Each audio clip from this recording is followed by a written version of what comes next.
Hey, thanks for checking out this message from Cape Cod Church.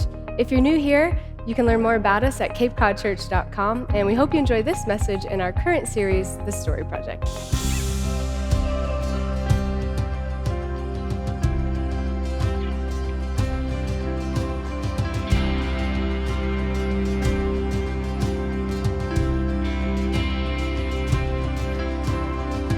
Make it easy to love you.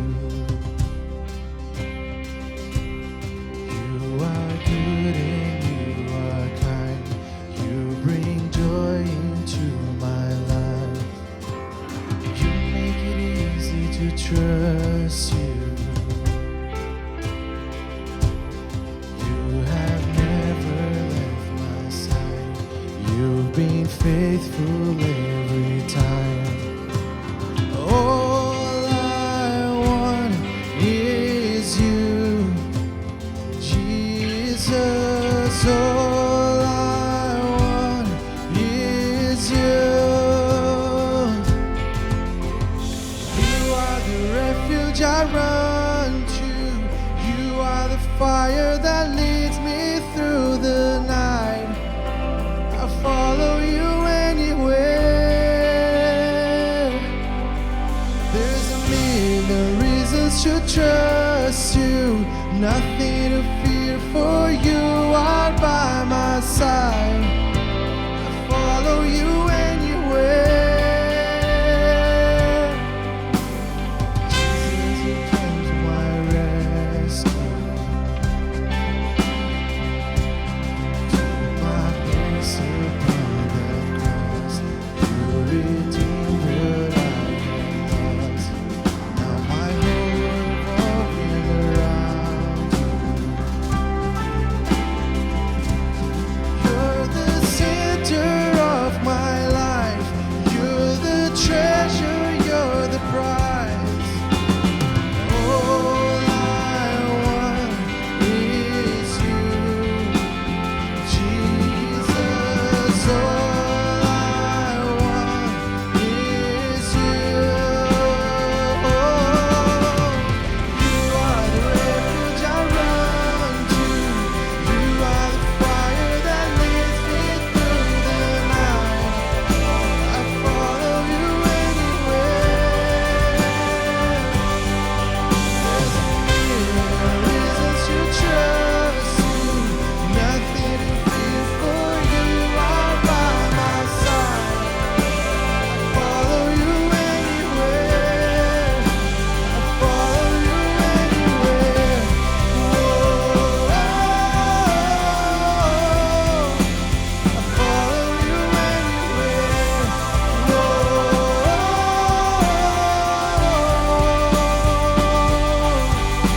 Wherever you lead me, whatever it costs me, all I want is you, Jesus. All I want is you.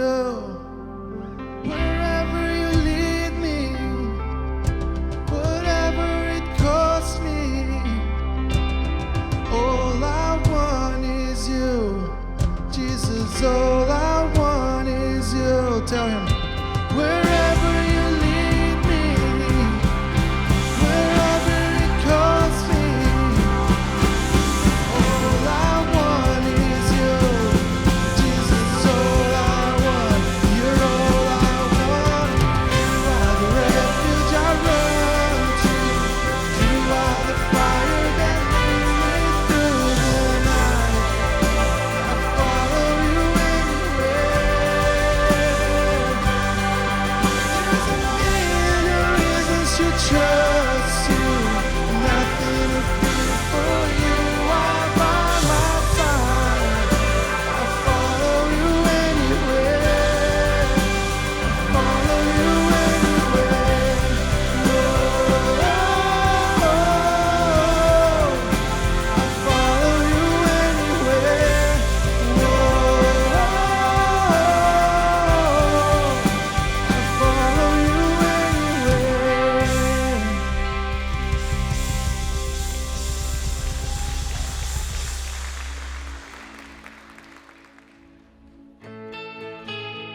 Sing it together, church.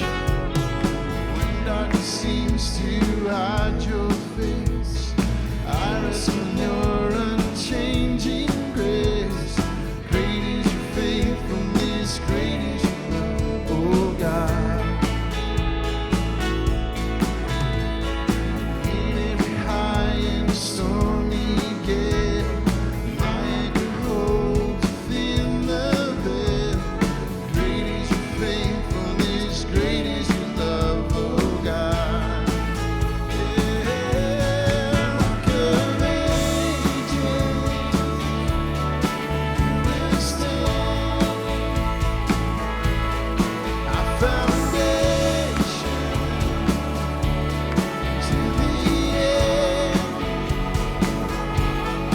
never failing, God unchanging, rock of ages, you will stand.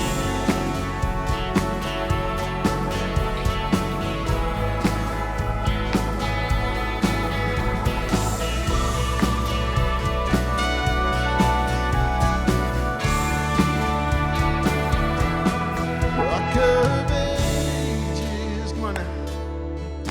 You will stand. You're our foundation until the end. You're never failing, God unchanging, rock of ages, you will stand. Oh, rock of ages, you will stand. Our foundation to the end, never failing. Oh God unchanging, rock of ages, you will stand.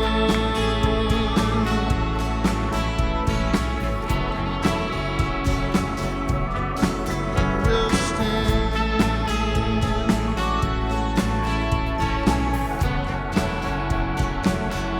Yeah, you will stand.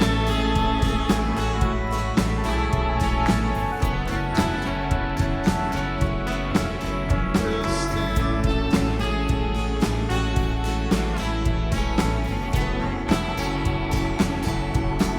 Rock of ages.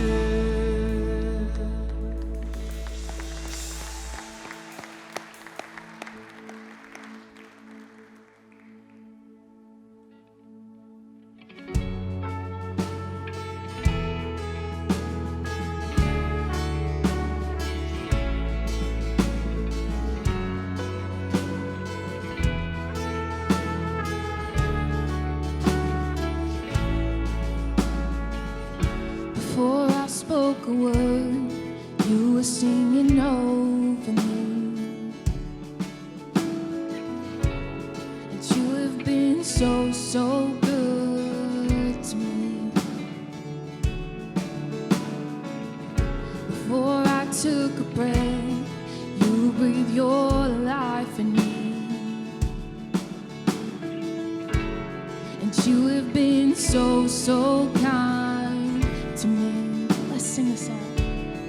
Oh, the overwhelming, never-ending, reckless love of God. Oh, it chases me down, fights till I'm found, leaves the 99. And I couldn't turn it, I don't deserve it. Still, you give yourself away. Oh,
won't tear down, coming after me, no. There's no shadow you won't light up, mountain you won't climb up, coming after me, no, no, no.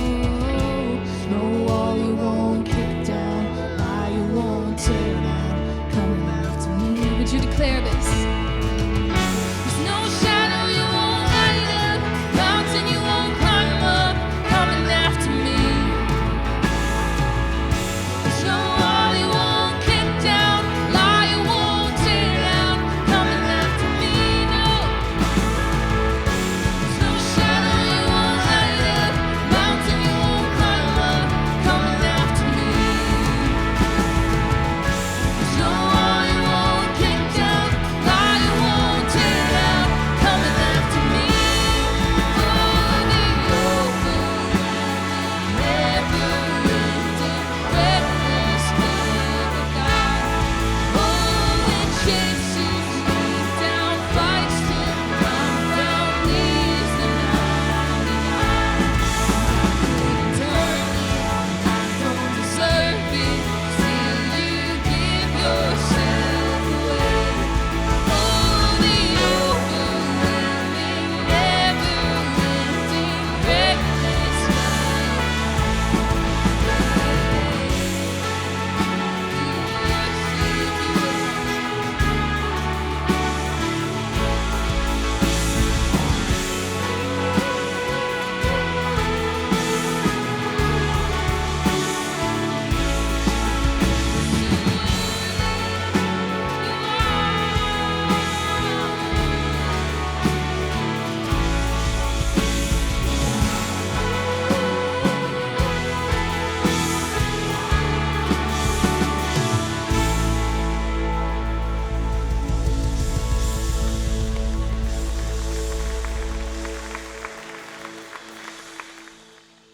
Can we take a minute to bow our heads together this morning, church? God, this morning, we're thankful for this reminder as we come together, as we lift our voices, this reminder of how you care about us. Just what your love is like for us, Lord. The God who leaves behind the 99 to go find the one that is missing, the one that is lost and out of place.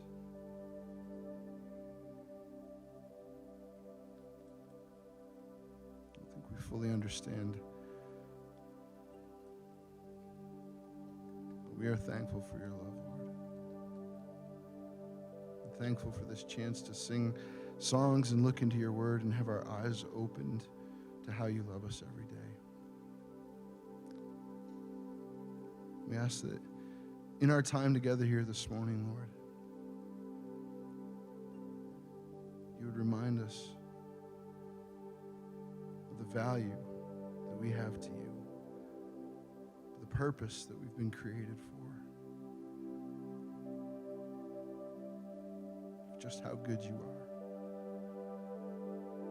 And may our heart response to all that be to worship you. Not just a song, Lord, we sing, Lord, but the way we live our lives. May it be worship because of who you are and what you've done for us. We pray this in Jesus' name.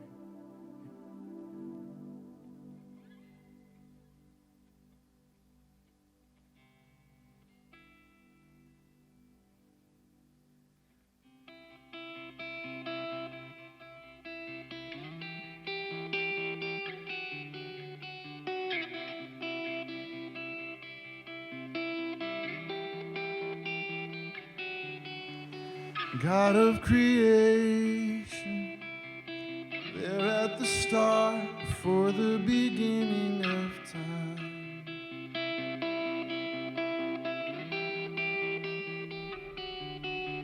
There's no point of reference. You spoke to the dark, fleshed out the wonder of life.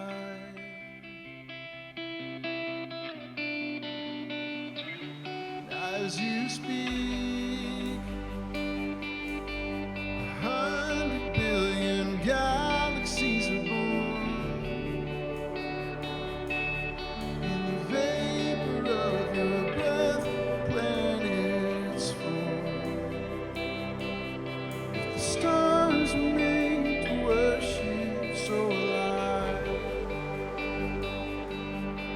see your heart in everything you made. Every burning star, a signal fire of grace. If creation sings your praises so alive.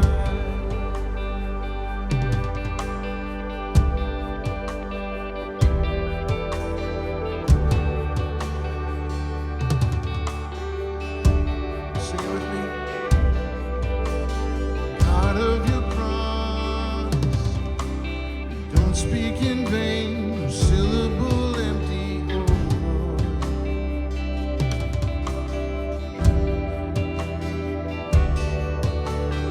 Once you have spoken, nature and science follow the sound of your voice. And as you speak,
so alive.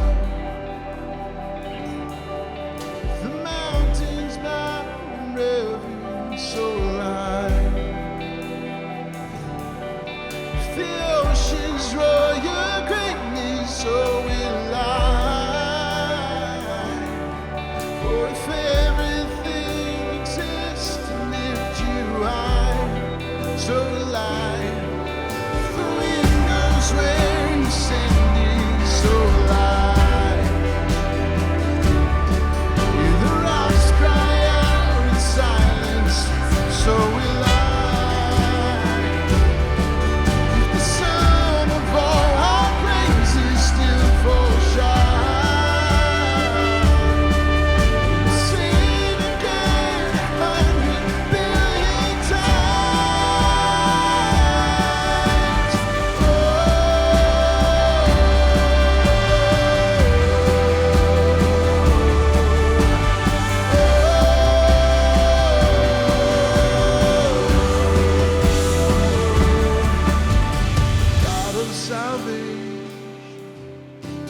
Chase down my heart for all of my fears.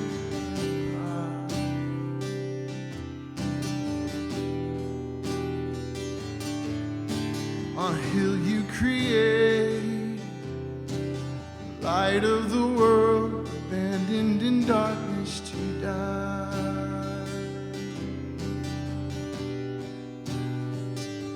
And as you speak, 100 billion failures disappear.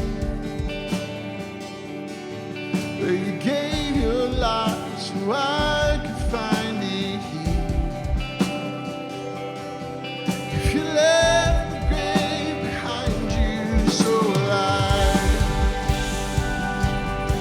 I can see your heart and everything you've done. Every part designed in a work of art called love. If you gladly chose surrender, so will I. I can see your heart in a billion different ways. Every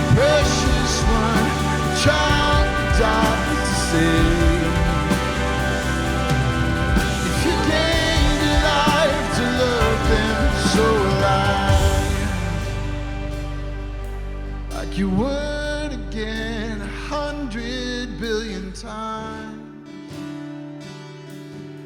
What measure could amount to your desire? The one who never leaves the one behind. Praise him together.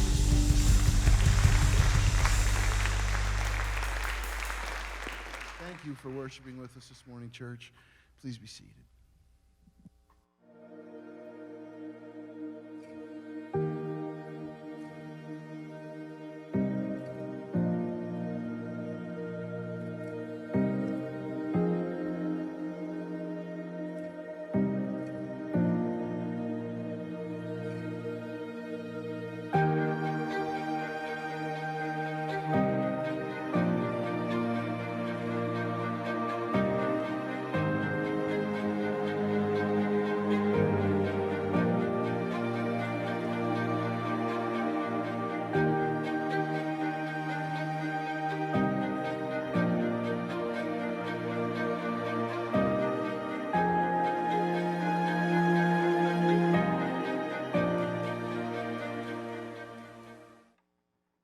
Well, good morning.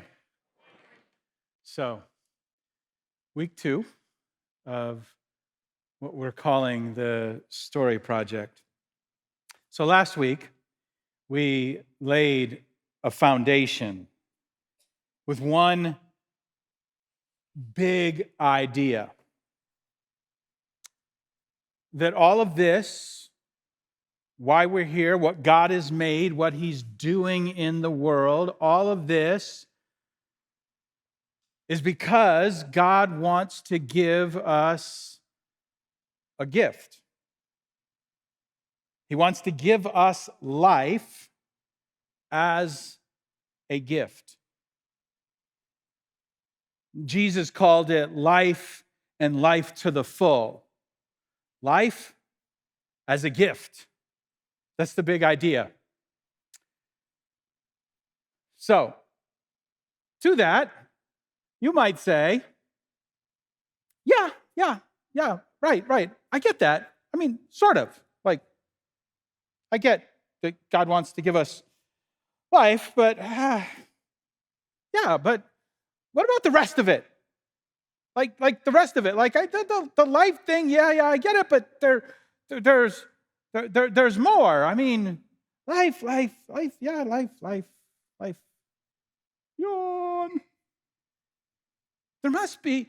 What about the rest of the story? Like, tell us what Jesus did. Tell us the story that He did. The gospel, the death, the burial, the resurrection, and then tell us what to do. Like that's the story. In fact, we went back and that's what we did. John chapter 3 and verse 16. We went back to this famous verse, right? Here, it's worth visiting again.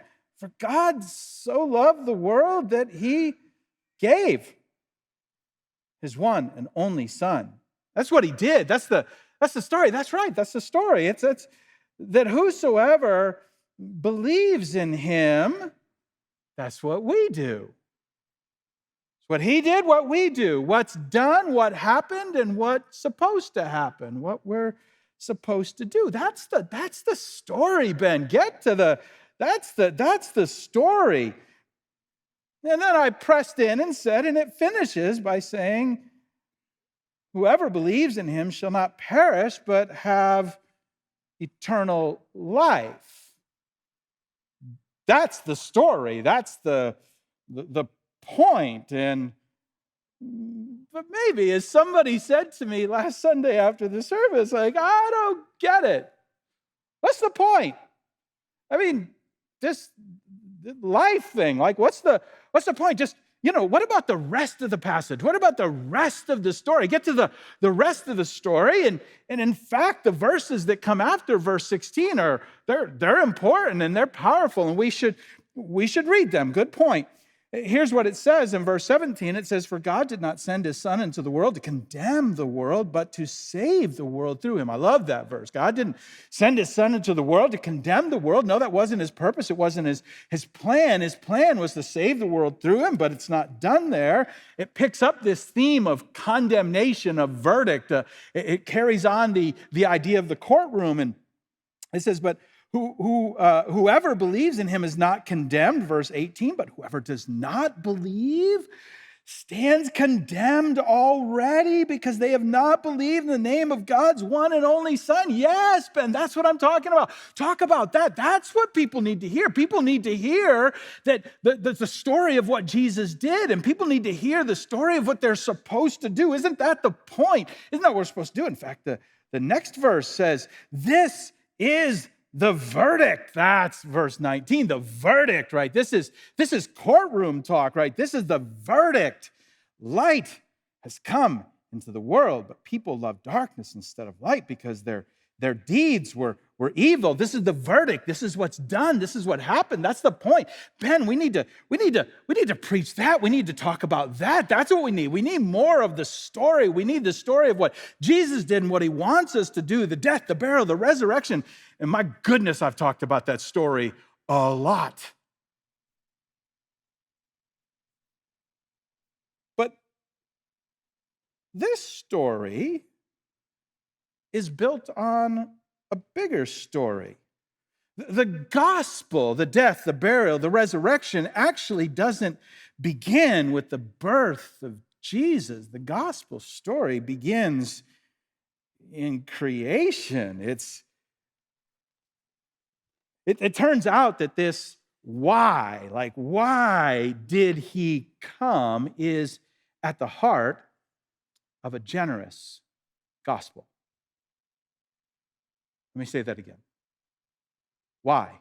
Not just why did Jesus come, though that's connected, and not just what did he do, but why is this? Like, why are you and you and you and you and me? Why are we here? What was God's big plan? What is he doing in the world? And what is he doing in my life? That turns out that the generous gospel, a gospel that feels hopeful and joyful and is rooted in generosity, starts with creation. It starts with what he wanted to do. It starts with life as a gift. Let me show you exactly what I mean. So if I came up to you and I said to you, I just come up to you, maybe you don't even know me, and I say, "Give me the keys to your car." You'd be like, oh. Like maybe you have a new car, you've got 25 years worth of payments due on it, right? It costs more than your house. I'm not give him my keys. Give me your keys. Give me your keys. Can I have your keys? Like even just asking, if I ask politely, if I say like, "Oh, can I have the keys to your car?" I'd be like, let's be honest. Like even if you had a beater, you'd be like, "No, it's worth $150. I'm not giving you my car." Like even if it's like Pastor Ben comes up, gives me the keys to my car, you'd be like, "No, what are you talking about? Give me the keys to your car." But if your friend, if your best friend from childhood came up to you and you'd had a few too many drinks, and your friend says to you, "Hey, give me the keys."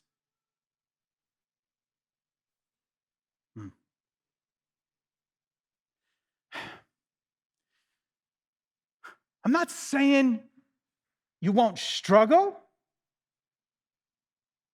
but that's a different story. When that friend walks up to you and says, hey, give me the keys.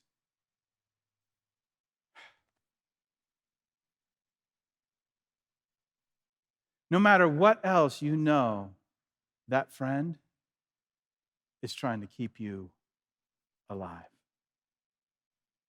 That friend loves you. You see, when Jesus steps into our life, when God approaches us and he says, hey, hey, hey, hey, give me the keys. There's a part of us that's like, those are my keys. This is my life. That's my way.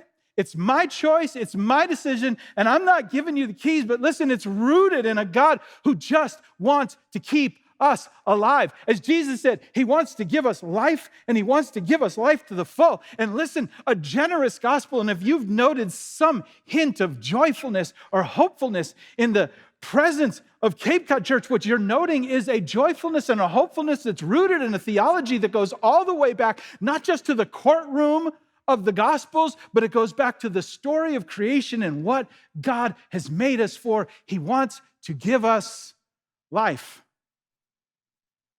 He wants to keep us alive. He wants to give us the fullness of life that he's created us for. And when he steps into our life and he says, hey, hey, hey, hey, slow down, slow down, slow down. Don't go there. I'm not saying that we don't struggle. I'm not saying that we don't pull back and we don't wrestle and we don't want to keep the keys, but there's something in a God who's pursued us since the first pages of his story in Genesis that says he loves us and he wants to give us the gift of life. And without this, without rooting the story and why, without rooting the story in a God who wants to give us life, then the gospel becomes angry. Give me the keys. And demanding, do it now. But when it's rooted in creation, in what he made us for, in a God who just loves you, and wants to give you life, and life to the full. And all of a sudden, that narrative of an angry gospel, of a demanding story, becomes something entirely different, because in that story we see the heart of a God who loves us. Somewhere along this journey, you're going to start looking for meaning, for purpose, right? We read John 10:10 that we read last week. It's so powerful. The thief comes only to steal and kill and destroy, but I, Jesus says, I've come that they might have life and they might have it to the full. He says, this is what I've done. And there's something in that resonates with us. Like you read that verse and you're like, that's what I want. Like, I mean, from our earliest days, right? We want to have a full life. We want to have a life that matters. I mean, remember when you were back and you were graduating from high school, and some of you, that wasn't that long ago, and you're coming out and you're just full of ideas and excitement, and finally you're free and you're going to get to live life, and everything's going to be awesome that wasn't awesome before. And life is going to be grand, and you're off, and you want a life that matters. And then you go off to college and you get $10 million worth of college debt, and now you're like, what am I going to do with that? And you're like, I'm going to make a life that matters. This is going to be different, and my life's going to have purpose, and it's going to have meaning, and it's going to matter. And then what happens? We go off and we start creating that life. We're on a journey. We're building life. We're creating purpose, meaning. We want a life that matters. Like, that's why when we read that verse and we see him says, I'm going to give you a life and a life to a full, we're like, hey, what's that all about? Because I sort of want that. Like, is that a real deal? Is there a story behind that? Like, what does that mean when he says, I'm going to give you life and life to the full? And how can I have it? Because there's something in us that wants to live lives of meaning, purpose. So most of us, here's what happens.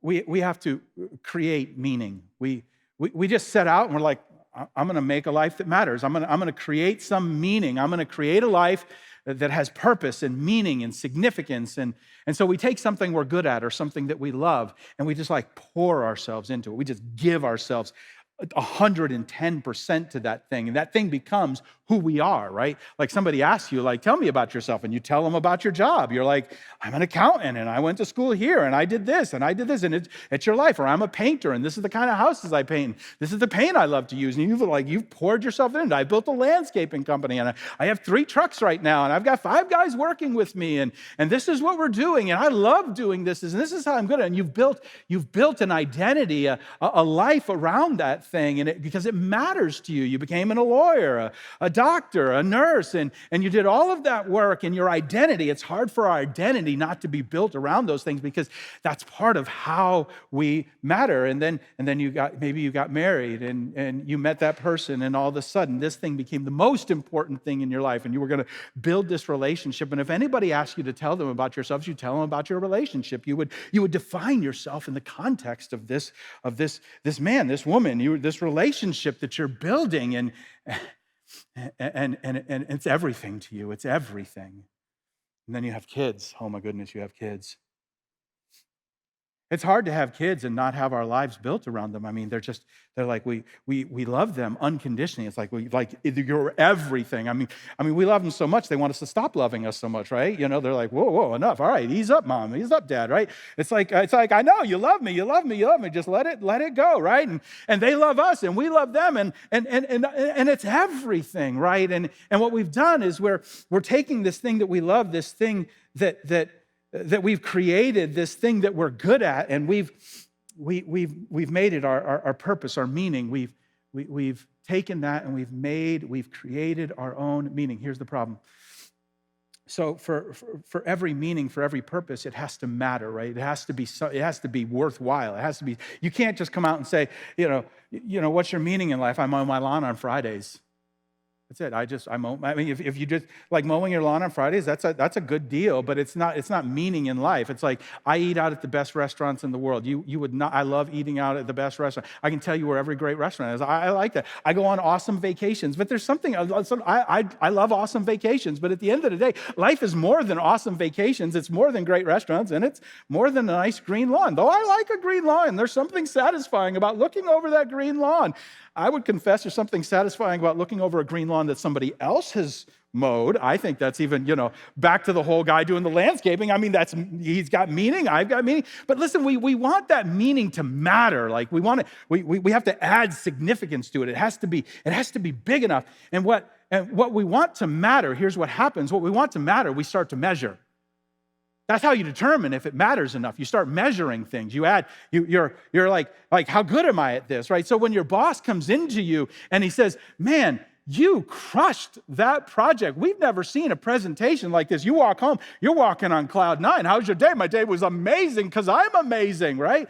I did this. This is like, I matter because somebody else has measured what I do, or I've measured what I do, and I feel wonderful about myself. And when we have our kids, for the first couple of hours, they're perfect, right? They haven't done anything yet. And it's like, this is what I've always dreamed of. And we take the picture, and our family is right now. This is perfect. This matters. But we can do this with everything, right? But what happens is whatever you measure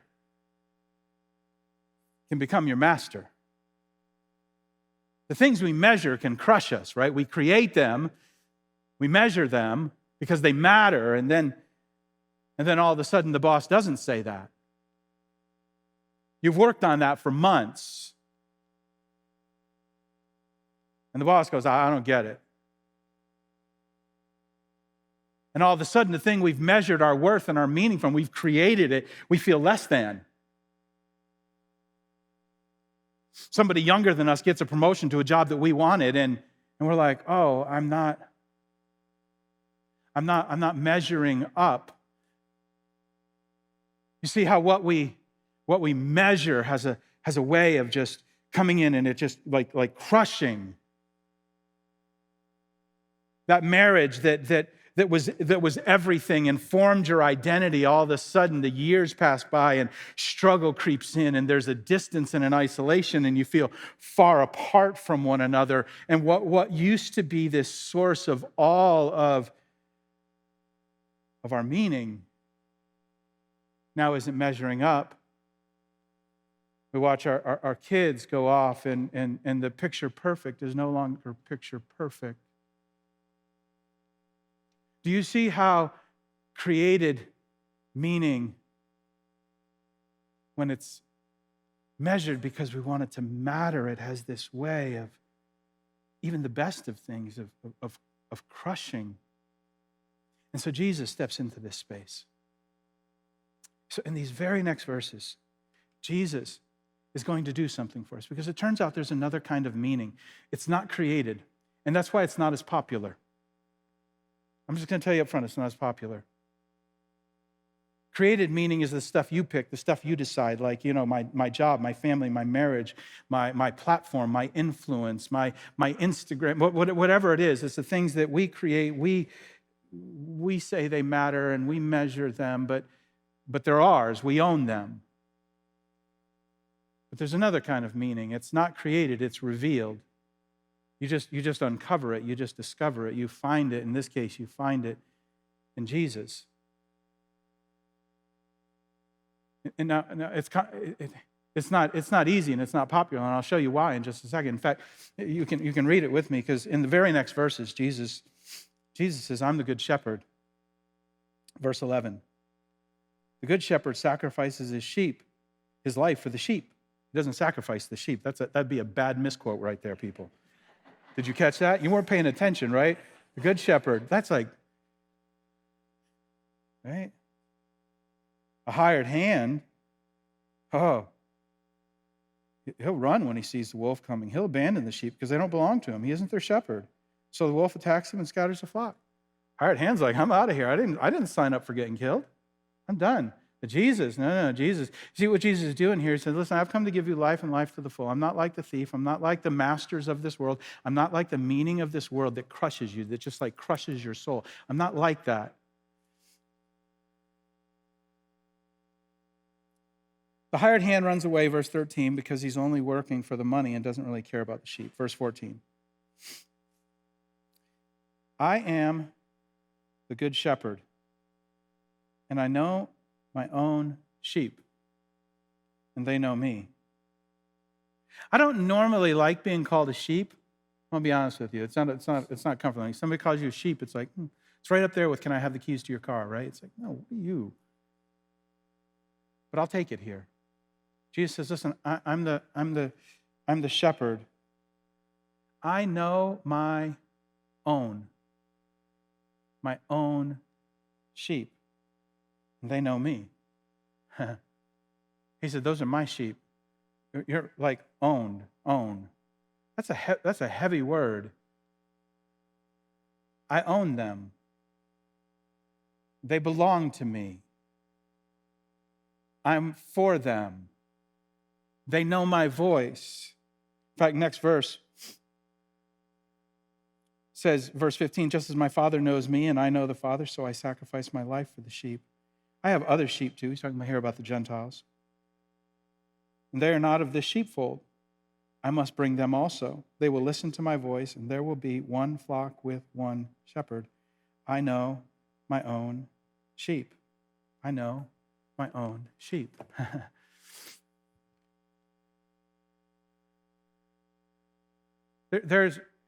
He's saying, listen, there's another way to live, and that's where you're mine. Where he steps into our life and he says, hey, give me the keys. Give me the keys. But we don't like being owned. The Westminster Catechism, which I don't know if I've ever quoted the Westminster Catechism before. The first question is, what is the chief end of man? And there's 107 of them. I only know the first one. The chief end of man is to glorify God. Oh, there's a second part, actually. And to enjoy him forever. That's actually pretty good. That's what Jesus is getting at here. Like that's what we're made for. That job that matters, that you measure and feels like a master, it's just for him. He owns it. That marriage, it's his. Those kids, it's his. That platform, it's his. You see, we bring it all back to him. We give it all back to him. That's what he's saying in this passage. He's saying, listen, do you want to be mine? Do you want to give me the keys? Do you want to give me the keys to your life?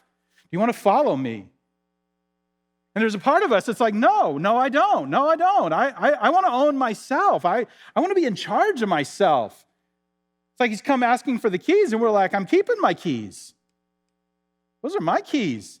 And we went and we hid the keys. We hid them where only we could find them. And then we just started telling, we're like, no, I can drive. I'm fine. I'm good. I'm good. And he said, no, give me. But he's persistent. He keeps coming because he's like, listen, I don't want to just keep you alive. I want to give you life. I want to bless you. All of this is because it's rooted in the generosity of the God who created us and wants to give us life and life to the full. And when he comes to us and he says, listen, I want to own you. That doesn't sound good. I want the keys. You're mine. I want to give you life in its fullest form. When I first got a chance to talk to Kyle, it was in the lobby. If I remember right, he was greeting. He had become one of our greeters at the front door, and we were just kind of chatting, and he was new, and I wanted to hear a bit of his story, and those lobby conversations are fast, right? They just happen, and Kyle starts telling me a story, and in that really quickly, he said, I was at a low point. He said, and I prayed. He said, I prayed, God, take my life. And then he said this, and he did. Just not like I expected. I thought, whoa, that's a story. So we sat down the other day, and Kyle shared his story. And it's really a story about keys, about a God who wants to give us life. And I just wanted you to listen to the story. So take a minute and watch this. My name is Kyle Shanahan. I'm from Bourne, Massachusetts. I'm not originally from Cape Cod. I grew up, it's a town about 2 hours north called Dracut. It's right on the Lowell border. So I grew up there. I was the youngest of three. My mom and my Nana both raised me. Yeah, so I'm a person in long-term recovery. I'm actually coming up on 5 years next month. When I was 12 is when I first started using kind of everything under the sun. From 12 till 31, I was active in my addiction. November 22nd of 2016, I was in my car by myself, physically, mentally, spiritually broken. And I can remember like it was yesterday.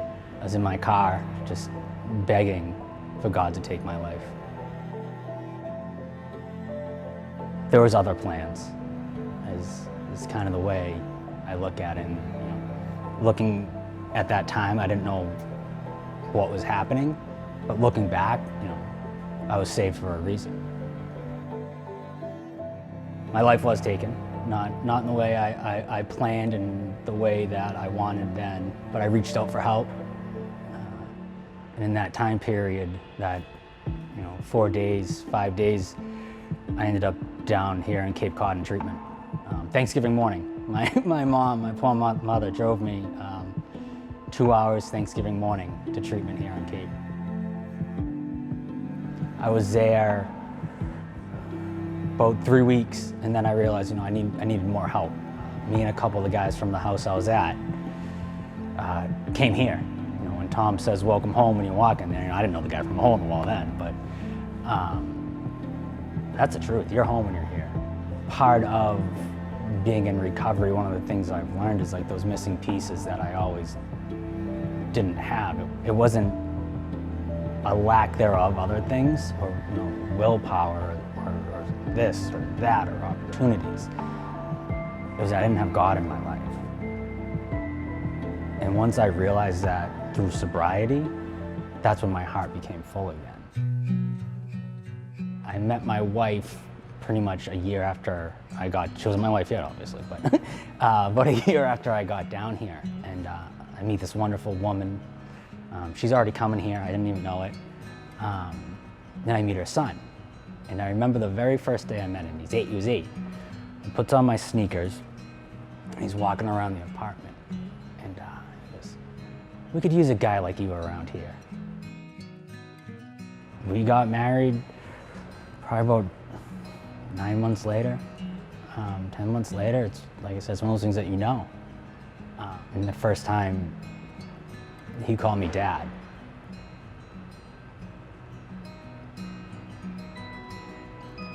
That's something I'll never forget. And when you find out God's purpose, and there's no doubt in my mind I was put here to be that boy's father, that's more the tangible evidence. I know what it's like to grow up without a father. Kids need dads. You know, kids need dads. And by me having this like righteous cry for help in a place 2 hours in a city that he's never heard of 5 years ago, with all these other events in place, and the things didn't happen at that exact time, I don't come down here. I might not stay sober. I might not be alive, right? I meet her son, and it changes generations. My mother has her son, right? My wife has a husband. My son has a father. He's gonna be able to go on later in life and know that his father loved him. My plan never worked out, which is, in essence, the best thing that ever could have happened. I wake up every day grateful for the day before, grateful for every gift he's giving me, because it is a gift. I hear my wife tell me she loves me. I hear my son tell me he loves me. You know, my mother can sleep at night, and when she hears an ambulance, she doesn't think it's me. They're all gifts, right? And that's part of living fully.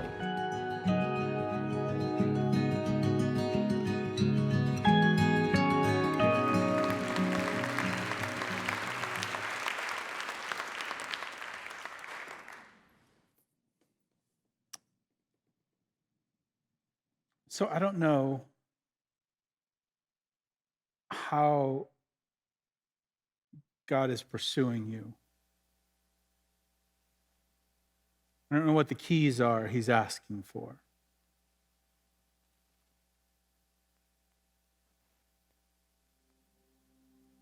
But I know he's coming.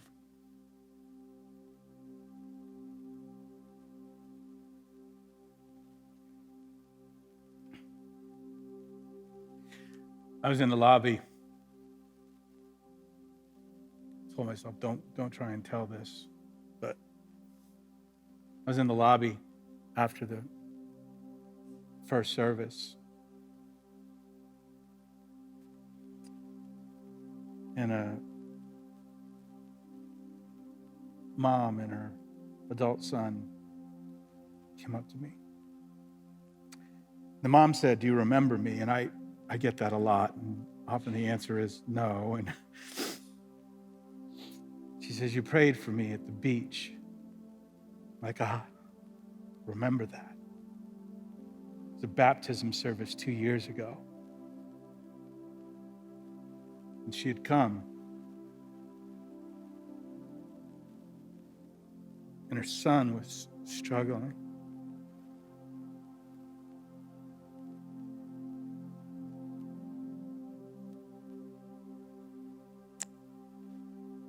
And the son just happened to be here this morning. God at work told me I said that same thing 2 weeks ago. God, take my life. And this morning he accepted Christ.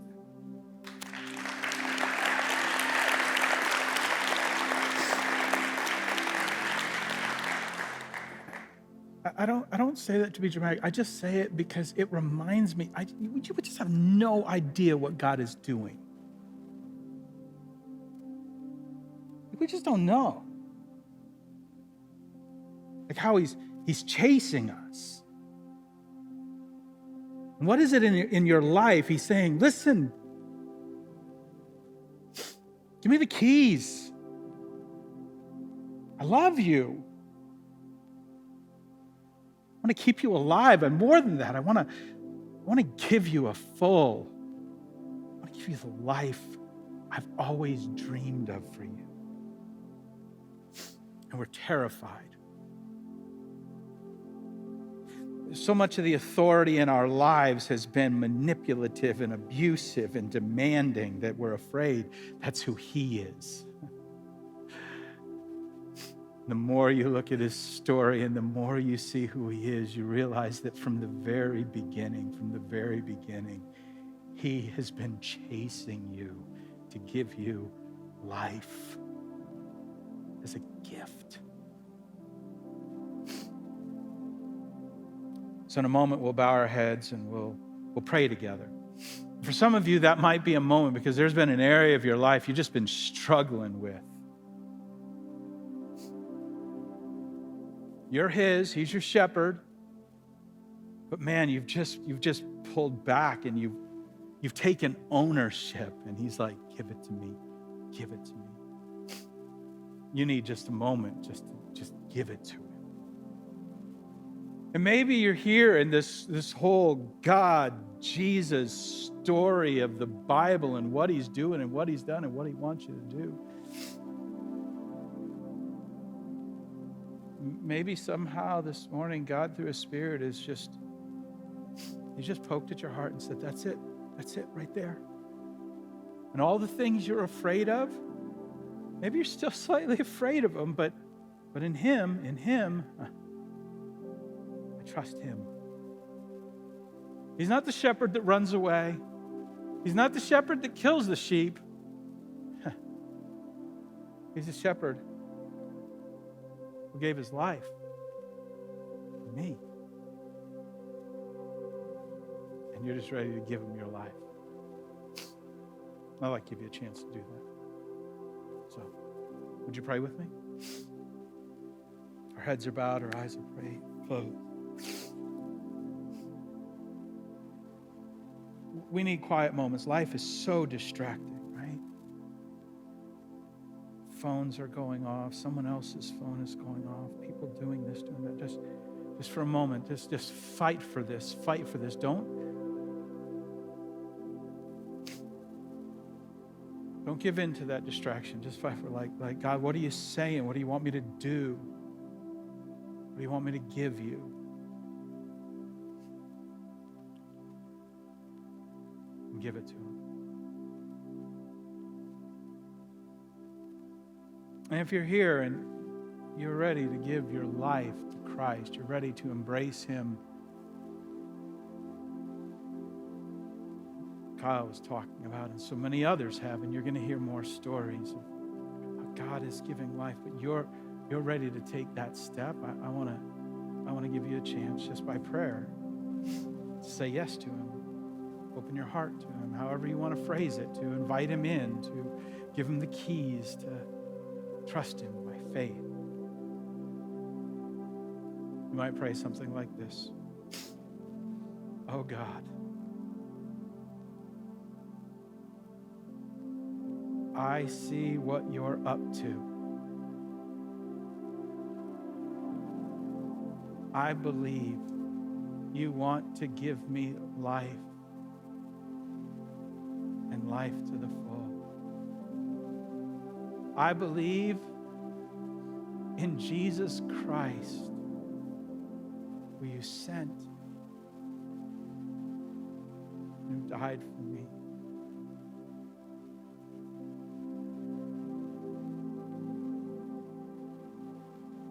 I invite you into my life. I give you my life.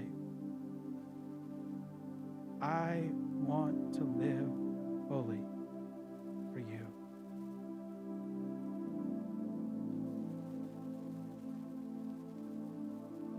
In Jesus' name, I pray. Amen. In a moment, we're going to sing here and sing a song. It's new. It's beautiful. It talks about this story. You'll be able to see echoes of it in this message and Kyle's story. But if you're here and you just took that step, you just prayed and you gave him the keys, you invited him into your life, I'm going to tell you something. There's no better story. There's no better moment. It's only between you and God. Listen, nobody else can do that for you. But it's not meant to stay there. It's meant to be celebrated with others. And selfishly, I'd like to be among the first. So if you're here and you just took that step, I'm going to ask you before you go just to take a bold step of sharing that. Here's how you can do it. There's a card, Connect card, right in the chair in front of you. If you're online, there's a Connect card online. You can get it there. It's a place that says, I've committed my life to Christ. You just take that card, fill it out, take it to the welcome desk in the lobby.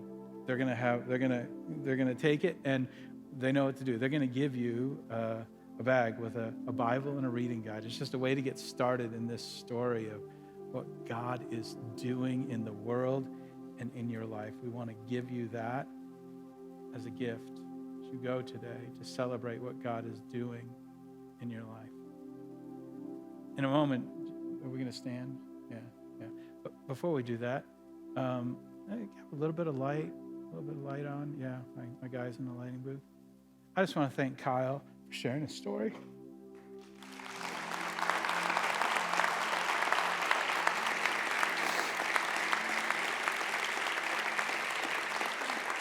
Kyle, go ahead and stand up just so they know who I'm talking about. Yeah.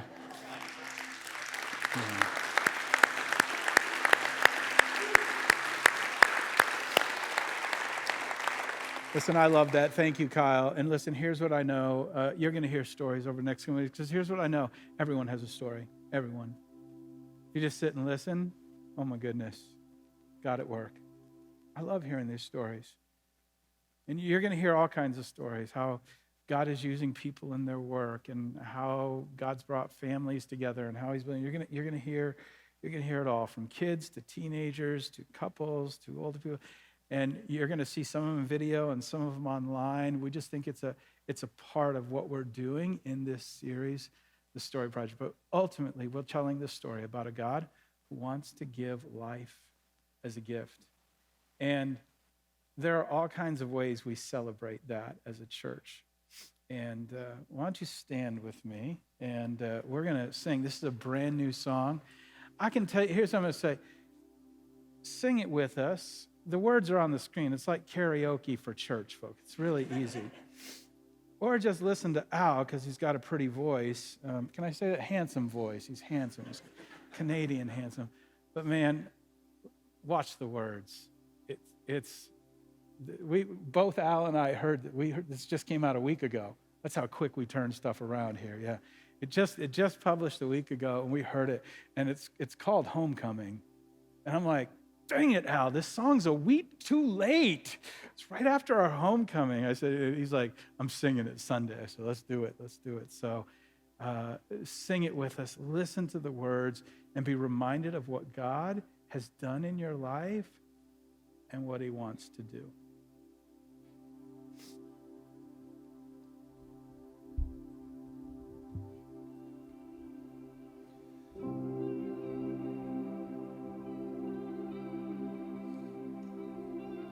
Lord, I confess that I've been a criminal. I've stolen your breath, and sang my own song. Lord, I confess that I'm far from innocent.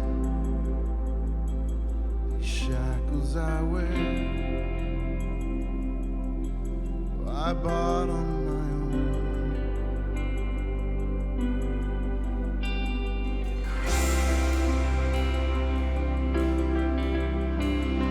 Scarlet seas had a crimson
Father is welcome. This is our home.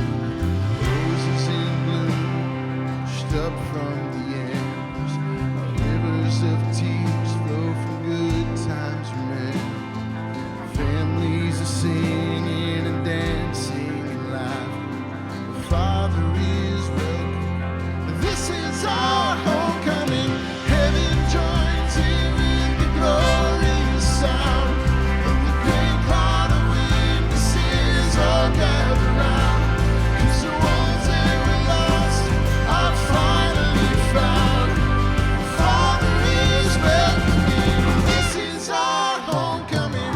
Scarlet sings out of crimson comes. The Lamb not dead to let already comes. The empty slate and the empty grave. Thank God that stone was rolled. Oh, oh, oh,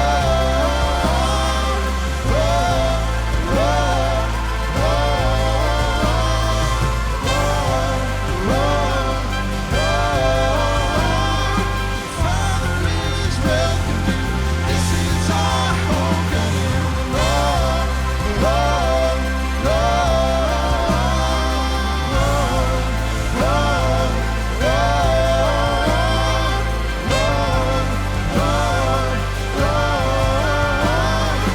Father is welcoming. This is our homecoming.